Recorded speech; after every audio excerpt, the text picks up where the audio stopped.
another Samgyup. Tara, kain tayo.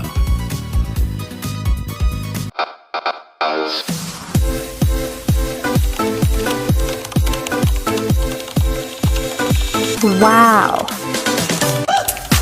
Another day, another vlog, another food trip. Once again, it's me, your Katoto. Ayan, tara. Sa nagkalat ng mga sanggipsal ngayon, nag-crave kami this maulan na afternoon. Malapit lang here sa amin, of course, here along the Castro Avenue. Ayan, ipipin natin yan here on description box. And of course, kung hindi ka ba nakasubscribe sa aking channel, don't forget to hit the subscribe button, and syempre, i-hit mo na rin ang notification bell para updated ka sa mga susunod ko pang video. Once again, it's me, your Katoda. Tara, i-try natin. Not so ordinary day. Tara, sangyup tayo. Naki-crepes for some meat. And syempre, kailangan masulit natin.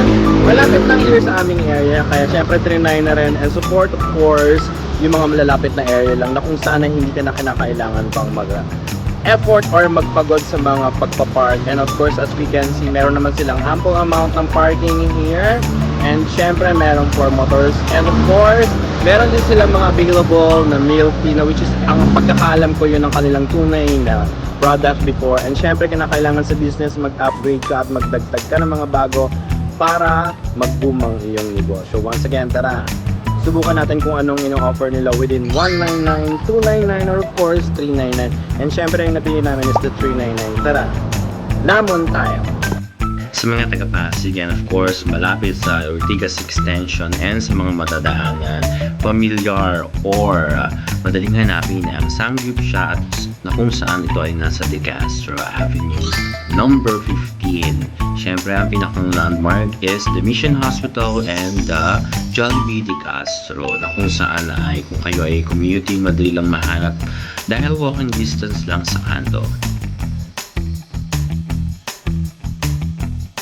At kaya nga sinasabi nila sa kanilang page, baguhan pa lang sila sa larangan ng sanggipsal, kung kaya napakasimple lang ng kanilang setup. And of course, they are using a butane gas, and syempre, inaayos pa rin and medyo ina-update pa rin ang setup ng kanilang rest. And gaya nga ng sabi ko, pinili namin is the 399, which is unlimited pork, chicken, and beef. And of course, unlimited ang side dish with add-ons sa kanilang cheese. And as we can see on the setup, ayan, napaka-simple at typical. Parang Korean resto talaga na ginaya sa Korean, na kung saan ay magsiset up lang ng table on a tent, and voila, may enjoy mo na ang samgyup nila. And also, as we can see on the setup, ayan, ang kanilang marinated chicken, beef, and pork, and of course, ang mga side dishes. And syempre, bilang nasanay sa samgyupsal, ayan, medyo susuriin muna natin yung kanilang serving, na kung saan ay medyo talagang masasabi nating in all fairness, maayos naman at malinis, pero iyon, medyo kinakailangan ng improvement para maipantay ang serving ng kanilang mga binibigay na side dishes, and of course ang meat. Ayan, and syempre, unang tinitikman, gaya ng sanay sa samgyeopsal, ang kanilang kimchi. Kasama ang marbled potato sa kanilang side dishes. Pero syempre, ihaw muna tayo. As you can see, ayan, tamang-tama lang yung cut and pagkaka-marinate ng kanilang mga beef, pork, and chicken. And syempre, ang cheese. And ayan, ihaw lang ng ihaw para mamaya lamon na to that.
And of course, sinamahan na namin ang order ng kanilang milk tea na kung sana ito naman talaga ang kanilang tunay na ino-offer. Dahil yun nga lang, medyo, to be honest, kailangan siguro next time, i-add na ang drinks sa 399 dahil napakaraming samgyeopsal ngayon na kung saan ay kumikita pa rin naman talaga na kung saan ay included na ang kanilang drinks. But then again, disclaimer nga, kasi simula lang nila and i-include naman nila yun, so kinakailangan pa rin ng tulong para ma-improve ang kanilang services. And ayan, inabot na kami ng gabi. And syempre, kung malapit ka din lang naman sa Ortigas Avenue and malapit ka sa area, i-try mo na ang Sanggyeopsal na ito na kung saan na hindi mahirap hanapin.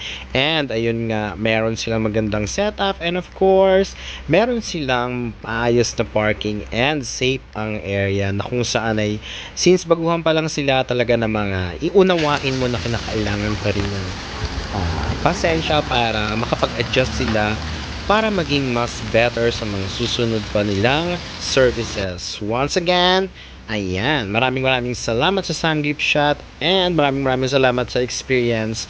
And soon, pag nag-grade kami, siguradong babalik-balik kami dahil kami ay isang fan ng inyong milk tea. And of course, thank you kay Kuya Waiter.